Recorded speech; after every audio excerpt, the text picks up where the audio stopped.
শাস্ত্রে কথা বলি, এই কথা মানে হয় আত্মীয়তা ছিল কখনো, সেই আত্মীয়তা হারিয়ে ফেলেছি, সেই আত্মীয়তা ভুলে গেছি, তখনই অন্যরকম হয়ে গেল। তাহলে কুটুম্বিতে চলে গেল, আত্মীয়তা চলে গেল। এই বিচার তো রয়েছে, তো গীতা ভাগবতের এই বিচার।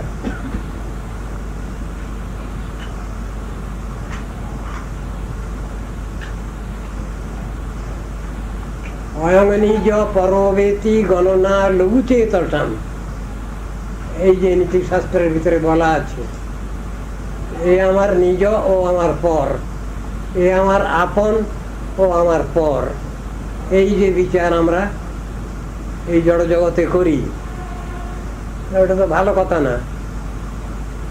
লঘুচিত্ত ব্যক্তির এই হলো বিচার, সেটাই তো বলছেন।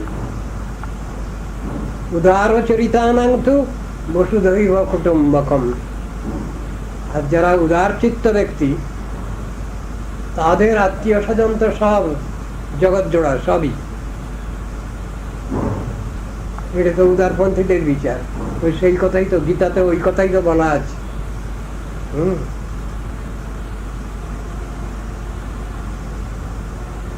বাসুদেব সর্বমিতি সমহাত্মা সুদুর্লভ, এই বিচার যার মধ্যে আছে। এই অনন্ত বিশ্বের স্রষ্টা হচ্ছেন ভগবান, তিনি পালন পোষণ কর্তা, আবার তিনি শাস্তা, তিনি শাস্তা। শাস্তা যদি শিব ঠাকুর হন, তিনি প্রলয় ঘটাচ্ছেন, তাহলে সৃষ্টিকার্য গৌণভাবে পরিচালন করছেন ব্রহ্মাজি,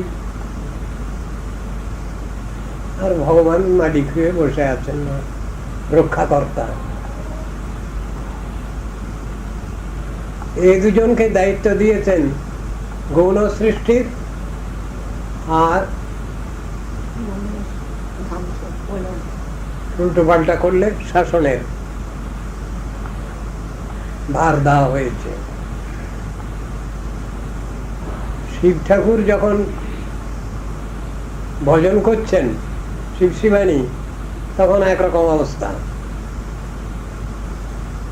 আবার যখন ভয়ঙ্কর অবস্থা,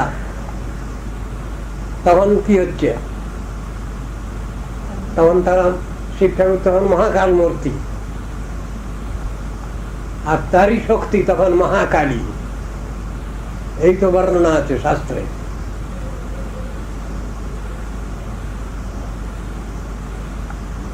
আমরা বুঝতে ভুল করি, আমাদের ভুল বোঝাবুঝির জন্যই তত্ত্বটা অন্যরকম হয়। সাধারণ দেবদেবী, আধিকারিক দেবদেবীর মধ্যে আছেন শিব ব্রহ্মাদি আছেন, কিন্তু কোন বিশেষ শিব, কোন বিশেষ ব্রহ্মা, কোন বিশেষ ইন্দ্র, তারা ভগবানের বিশেষ কৃপা পাত্র। এটা কারো বুঝছে না, অনেকে বুঝতে ভুল করেন। তত্ত্বটা এক একটা আলাদা, পৃথক পৃথক। তার ভিতরে বলে এই কথা কেন বলছেন, এই কথা বলার কারণ আছে, আমাদের ভুল বুঝাবুঝি আছে, সেই জন্যই বলতে হচ্ছে। ব্যাপারটা কি? সেখানে বলছেন শিব ব্রহ্মাদি একজন নয় তো। যখনই এই কথা বলা হবে তখনই মাথা খারাপ হয়ে যাবে। কি বলেন? অনন্ত কোটি বিশ্ব ব্রহ্মাণ্ড, তাকে রক্ষার জন্যে অনন্ত কোটি শিব দরকার, অনন্ত কোটি ব্রহ্মা দরকার, অনন্ত কোটি ইন্দ্রচন্দ্র বায়ু বরুণ দরকার, আছেও তাই। এখন চুনোপুটি আমরা আমরা কিছু বুঝি না, আমরা মনে করি একজন বোধহয় শিব, একজন বোধহয় ইন্দ্র, একজন বোধহয় ব্রহ্মা, এই ভাবি আমরা। জিনিসটা তো তা নয়। ওই চিন্তাটাই আমাদের মাথায় ঢোকে না, তাই আমরা বারবার করে সন্দেহ করি, প্রশ্ন করি। আমাদের এই চতুর্দশ ব্রহ্মাণ্ডের যিনি দেখাশোনা করছেন, যে ব্রহ্মা, হ্যাঁ, তার 4টে মাথা। আমাদের এই চতুর্দশ ব্রহ্মাণ্ড দেখাশোনা করছেন, দেখভাল যিনি করছেন, তিনি হচ্ছেন 4 মুখওয়ালা ব্রহ্মা। এই ব্রহ্মা কখনো গেছেন ভগবানকে দর্শন করবার জন্য, হাজির আছেন জয় বিজয়।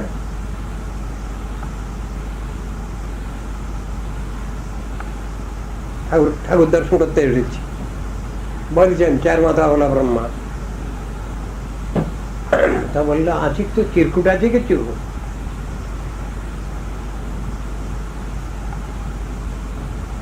জিজ্ঞাসা করেছে জয় বিজয়। তা বলো কি ব্রহ্মা জিজ্ঞেস, না উনি জিজ্ঞাসা করেছেন, জিজ্ঞেস করে বলেন। তখন ঠাকুর বলেছেন, জিজ্ঞেস করো কে এসেছেন। তখন বললে ব্রহ্মা এসেছেন। বলো গিয়ে ব্রহ্মা এসেছেন। আবার উনি বলে পাঠিয়েছেন কোন ব্রহ্মা এসেছেন। এই কথা যখনই শুনেছেন আমাদের এই 4 মাথাওয়ালা ব্রহ্মা, তার মাথা খারাপ হয়ে গেছে। আমি ছাড়া আবার ব্রহ্মা কে আছে?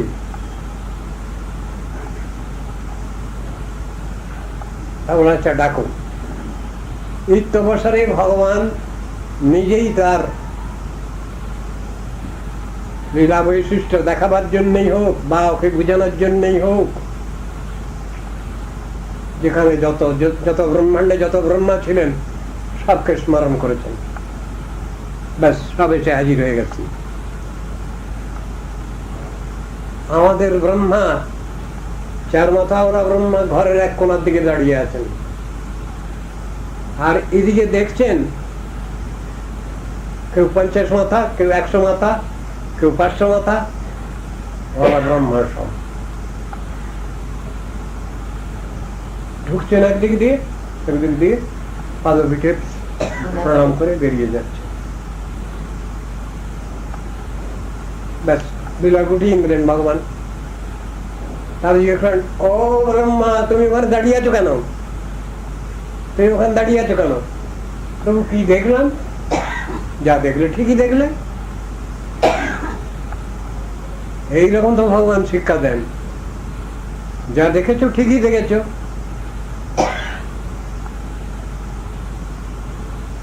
তার ধারণা ছিল আমি একটা ব্রহ্মা, একমাত্র ব্রহ্মা। তা তো নয়। আর এই 14 ভুবন, 14 ব্রহ্মাণ্ড দেখাশোনা করার ভার এই 4 মাথাওয়ালা ব্রহ্মার। 4 মাথা কেন? নিশ্চয়ই সাধারণ মানুষের থেকে 14 গুণ বুদ্ধি বেশি, এবং সেটা যদি ব্যাখ্যা করতে যাওয়া যায় তাহলে বলা হবে পূর্ণজ্ঞান। ভগবান তাকে প্রথম উপদেশ করেছেন বৈদিক জ্ঞান, সেই জ্ঞান বিস্তৃত হয়েছে।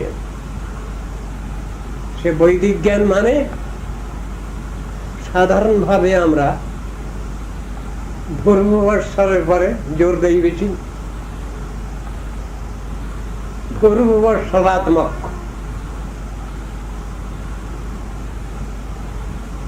এর ভিতরে যমুনা দেবীর স্তবের মধ্যে এক জায়গায় রয়েছে ভূর্ভুবস্বর রাপিনী শব্দটা আছে। কেন আছে?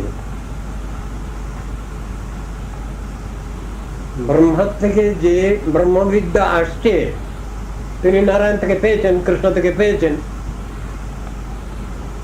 সেইটা ওইসব ঘুরে আসছে সব, সেই ব্রহ্মবিদ্যা। ওই জন্য শব্দটা ওরকম ব্যবহার হয়েছে ওখানে। ভূর্ভুবস্বরাত্মক বলা আছে গায়ত্রীর মধ্যে।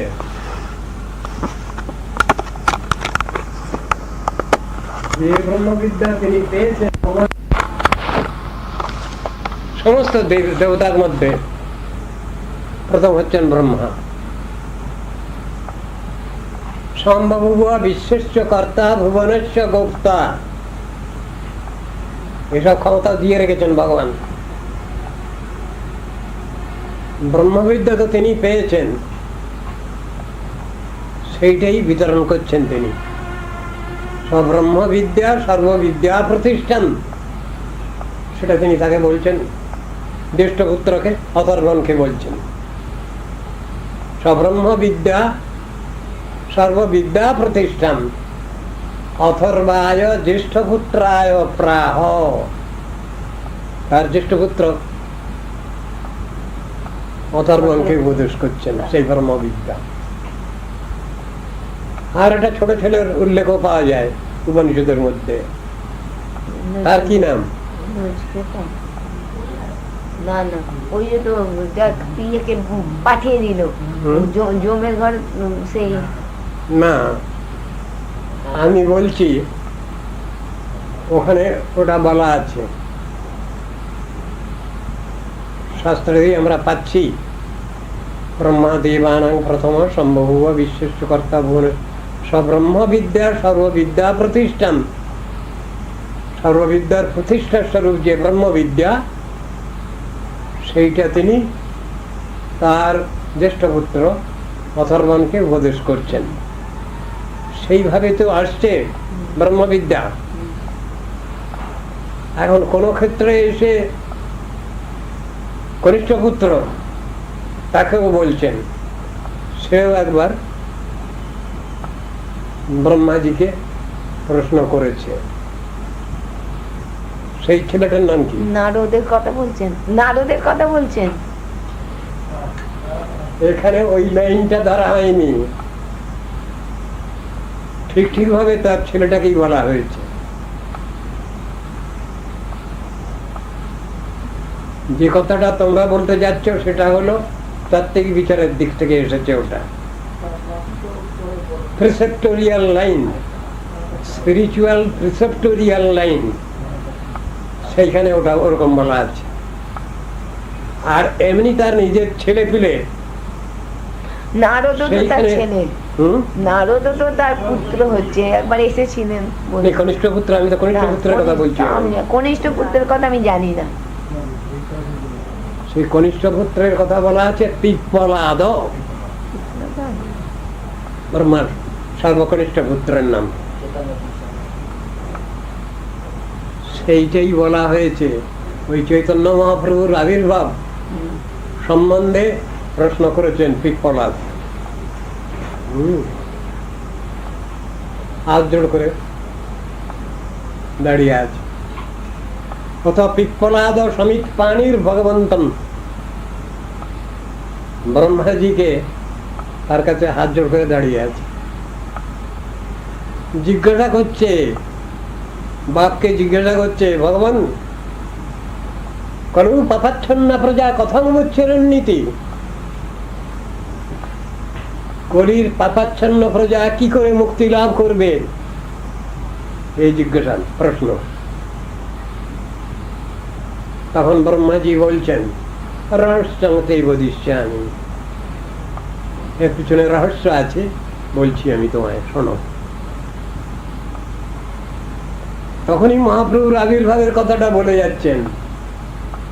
জন্মভিতরে নবদ্বীপে গণকাক্ষ ধামনি গোবিন্দ দ্বিভুজ গৌর সর্বাত্মা মহাপুরুষ সত্তর লোক ভক্তি লোকে কষ্টতিথি তদের শ্লোকা ভবন্তি। এরপরে চলল উপনিষদ, উপনিষদের শ্লোক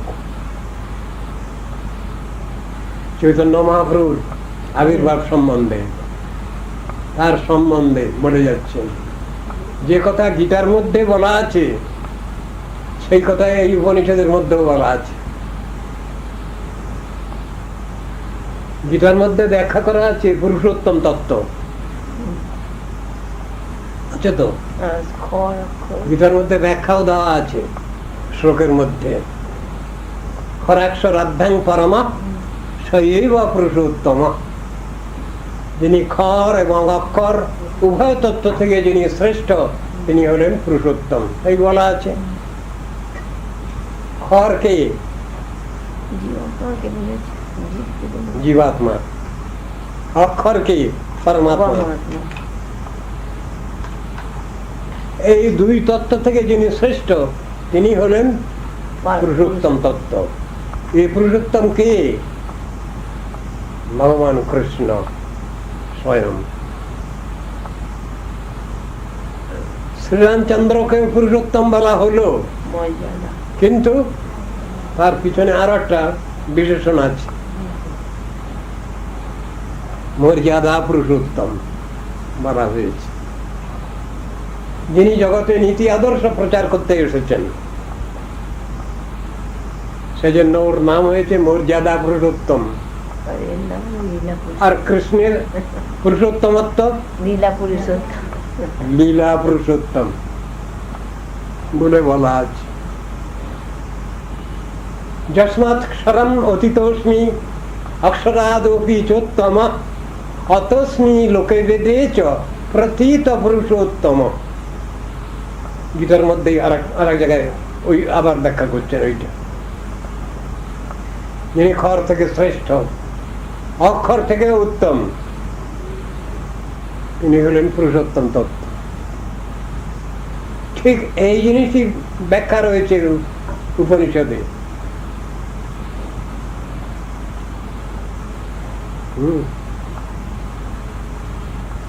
এই জিনিসই ব্যাখ্যা। চৈতন্যাখ্যং পরং তত্ত্বং সর্বকারণ কারণম বলছেন, ওইখানে উপনিষদে বলছেন। খরাক্ষরাধ্যাং পরম সৈব পুরুষোত্তম চৈতন্যাখ্যং পরং তত্ত্বং সর্বকারণ কারণম ব্যাখ্যা দিচ্ছেন। তত্ত্ব সিদ্ধান্ত সব একই, এখানে একরকম ওখানে আর এক রকম, এরকম নয়, সবটার সঙ্গে মিলজুল আছে, সম্পর্ক আছে। তত্ত্ব দর্শন একই রকম, তার ব্যাখ্যাও একই রকম। মানুষ, আমরা সাধারণ জ্ঞান লাভ করেছি, যতটুকু হয়েছি সেই নিয়ে আমরা বিচার করি।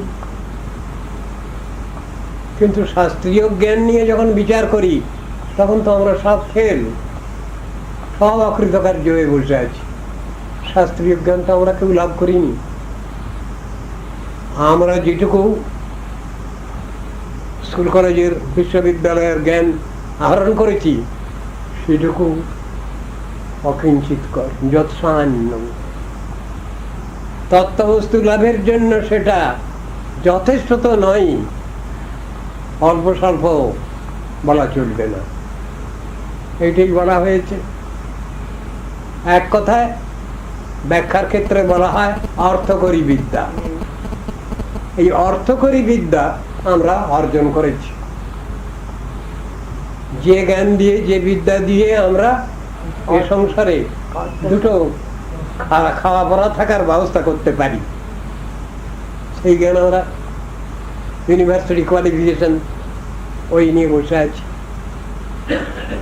কিন্তু জ্ঞান তো পড়ে আছে, আবার শাস্ত্রীয় বিজ্ঞান শব্দও পড়ে আছে। শাস্ত্রীয় জ্ঞান পৃথক জিনিস, শাস্ত্রের মধ্যেও বিজ্ঞান শব্দ বহু জায়গায় বলা আছে। গীতার মধ্যেই যেমন ধরা হোক, ভাগবত পর্যন্ত যেতে হবে না। জ্ঞানং তেহং সবিজ্ঞানমিদম বক্ষ্যন্মশেষত যজ্ঞত্বা নেহ ভূয়ন্ন জ্ঞাতব্যম অবশিষ্যতে। কৃষ্ণ অর্জুনকে বলছেন গীতা, তারই শ্লোক। আমি তোমাকে বিজ্ঞান সমন্বিত জ্ঞান বলছি, শোনো।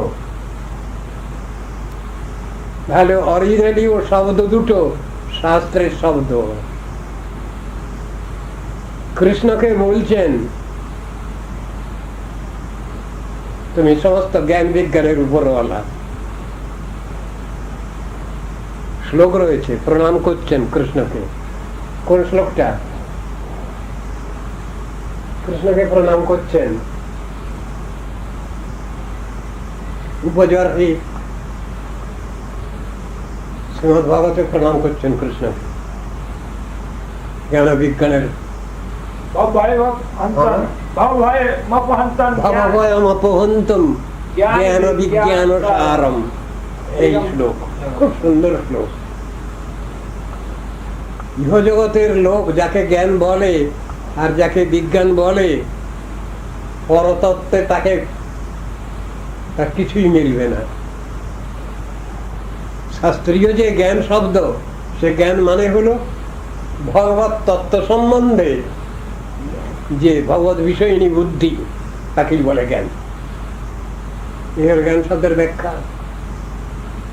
আর বিজ্ঞান শব্দ কখন বলা হয়েছে? যখন সেই জ্ঞান বাস্তবে রূপায়িত হলো, তখন বলা হবে বিজ্ঞান। এগুলো শাস্ত্রীয় ব্যাখ্যা।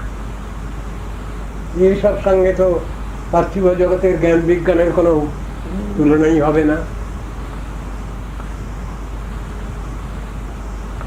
ভগবত তত্ত্ব সম্বন্ধে যে বাস্তব জ্ঞান, তাকেই বলা হয়েছে জ্ঞান।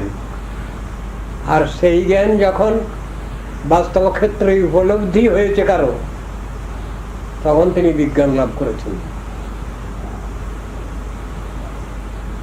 এইরকম ব্যাপার। তার মানে জ্ঞান লাভ করে সাধনা করে যাচ্ছেন, সেই সাধনা যখন বাস্তবে রূপায়িত হচ্ছে, তখন তাকে বলে বিজ্ঞান।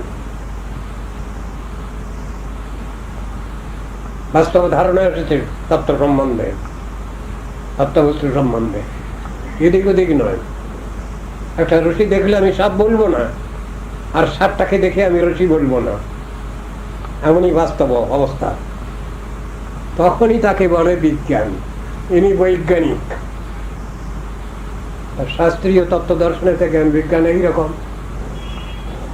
জগতের বিচারে যে জ্ঞান বিজ্ঞান, এটা অন্য রকমের, মিলবেই না। জ্ঞান বিজ্ঞান সারম। কৃষ্ণকে প্রণাম করছেন। এই এখানে জ্ঞান জ্ঞানং তেহং সবিজ্ঞানমিদং বক্ষ্যাম্যশেষত যজ্ঞত্বা নেহ ভূয়ন্য জ্ঞাতব্যম অবশিষ্যতে।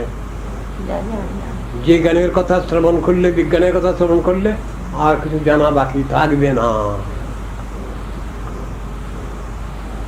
নারদ ঋষি বলছেন এক রাজাকে, সেখানে জ্ঞান বিজ্ঞান শব্দ এসেছে, যদিচ্ছসি পরং জ্ঞানম জ্ঞানাৎ যৎ পরমং পদম তদাদরেণ রাজেন্দ্র কুরু গোবিন্দ কীর্তনম। এই আদিতে কীর্তন এবং অন্তিমে কীর্তন, এই দুটো জিনিস বুঝাচ্ছেন। প্রথম বাচ্চির হাতে খড়ি হয়েছে অ আ ক খ, সেই অ ক খর জ্ঞান। আর পোস্ট গ্রাজুয়েশনে সেই অ ক খর জ্ঞান, দুটো এক নয়। বুঝাচ্ছেন সেখানে সুন্দরভাবে। তাই বলছেন এখানে, যদিচ্ছসি পরং জ্ঞানম। হে রাজেন্দ্র, তোমার যদি পরম জ্ঞান লাভ করবার ইচ্ছা হয়, জানবার ইচ্ছা হয়, বুঝবার ইচ্ছা হয়, পরম জ্ঞান মানে কি? বিজ্ঞান। জ্ঞানাৎ যৎ পরমম পদম।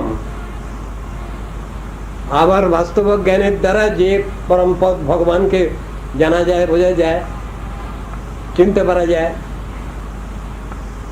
সেই তত্ত্বকে যদি তোমার দরকার সবসময়ের জন্য, তদাদরেণ রাজেন্দ্র কুরু গোবিন্দ কীর্তনম। এই ইচ্ছা যদি থাকে তুমি, তাহলে গোবিন্দের নাম গুণগান করো বলছেন। ওই প্রসিডিওর বলে যাচ্ছেন ভক্তি লাভের। এবং সেই ভক্তি যখন কি পাকা অবস্থা, যাকে বলে কাঁচা আম আর পাকা আম, আর সাধন ভজন ক্ষেত্রে তো কাঁচা ভাব আর পাক্য ভাব বলে যাচ্ছেন। ওটা কি রকম? পক্ষভাব যখন, তখন আর কোনো ভুল বোঝাবুঝির ব্যাপার নাই। তার আগে পর্যন্ত তত্ত্ব বিষয়ে ভুল ধারণার সম্ভাবনা আছে।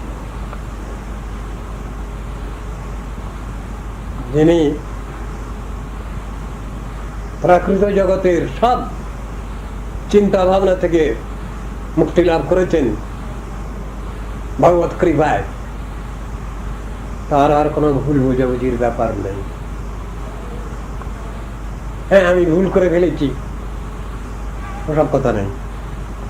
তিনি কখনই ভুল করবেন না। পাশ করে গেছেন ভগবত কৃপায়, তিনি পরীক্ষায় উত্তীর্ণ। সুতরাং তার প্রাকৃত জগতের ভুল বোঝাবুঝির কোনো ব্যাপার নেই। বহুবার তত্ত্ববস্তুই যদি তাকে পরীক্ষা করেন, কখনো এদিক ওদিক করে টলাতে পারবেন না তাকে। এমনই অবস্থাটা হলো সিদ্ধাবস্থা। সিদ্ধাবস্থাটা এমন, কখনই কোনো ভুল বোঝাবুঝির ব্যাপার নেই। এগুলো সব অ্যাক্সিওম্যাটিক ট্রুথ, বাস্তব সত্য। সেখানে কোনো তর্কের কথা নাই, তর্কের ব্যাপার নাই, সংশয়ের ব্যাপার নাই। ভিদ্যতে হৃদয় গ্রন্থি ছিদ্যন্তে সর্বসংশয়া। তারপর ভিদ্যতে হৃদয় গ্রন্থি ছিদ্যন্তে সর্বসংশয়া ক্রিয়ন্তে চর্চ কর্মাণি ময়ি দৃষ্টি অখিলাত্মনি। যে তত্ত্ব দর্শন শ্রবণ করলে, হৃদয়ে প্রবেশ করলে, সমস্ত হৃদয় গ্রন্থি ছিন্ন হয়ে যায়। মানুষের যত সংশয়, ভুল, দোষ, ত্রুটি, ভুল বোঝাবুঝি সব মিটে যায়। যত রকম সংশয়, সন্দেহ সব শেষ হয়ে যায়। সেই তত্ত্ব, যার ওই অবস্থা হয়েছে, তিনি কখনো তো ভগবানকে ভুল বুঝবেন না। ভগবানকে শুধু তার সম্পর্কীয় যত তত্ত্ব আছে, ভগবান, ভক্তি, ভক্ত, কাছাকাছির মধ্যে এই তিন তত্ত্ব কখনোই ভুল বুঝবেন না। ভগবান থেকে এই জগৎ সৃষ্টি হয়েছে। ভগবান সচ্চিদানন্দ তত্ত্ব, অসমর্ধ তত্ত্ব। শাস্ত্রে বলা আছে সব সচ্চিদানন্দ তত্ত্ব বলা হয়েছে। এ সম্বন্ধে কোনো ভুল বোঝাবুঝি নেই, হবে না কখনো ভুল তার। তাহলে তিনি আবার ভগবানকে কেন জ্যোতি বলবেন? ভগবানকে কেন তিনি নির্বিশেষ বলবেন? কেন তাকে নির্গুণ বলবেন? কেন তাকে নিষ্ঠপ্তিক বলবেন? ও ভুল তো তার মধ্যে নাই। যারা তার উপরে ভুল কল্পনা করছেন, ভ্রম কল্পনা করছেন, তারা তো সব ভ্রান্ত, তত্ত্বভ্রান্ত। সেই কথাই তো এসে যায় বিচারে। ভুল বোঝাবুঝি যেখানেই আছে, সেখানে নিশ্চয়ই তত্ত্বজ্ঞানের অভাব।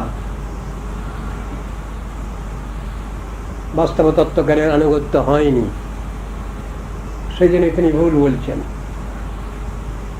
ভগবানের যে বিলাস, চিদবিলাস, সেই বিলাসকে অস্বীকার করছে যারা, তারা তো নির্বিশেষবাদী, তারা তো মায়াবাদী। এই কথাই তো বলা আছে।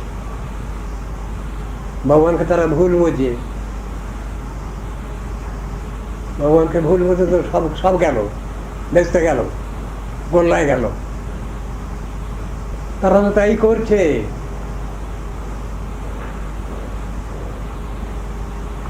ভগবান কি খান? ভগবান কি পড়েন? ভগবান কি ভক্তকে ভালোবাসেন? ভগবান কি তাকে সান্ত্বনা দেন? সবটাই করেন তিনি। সন্দেহের ক্ষেত্রে এইসব প্রশ্নগুলো আসে। সন্দেহ থাকবে কেন? সিদ্ধান্তে সর্বসংশয়া। খারাপ জিনিস তো সন্দেহ করাটা। তত্ত্ববস্তুকে কিছুই লাভ হবে না, আরো গন্ডগোলে পড়ে যাব যদি তাকে সন্দেহ করি। গীতার মধ্যে বলা আছে 3 রকমের লোকের সাধনে সিদ্ধি লাভ হয় না। 3 রকম লোক কে? অজ্ঞ, অশ্রদ্ধান, সংশয়াত্মা। এই 3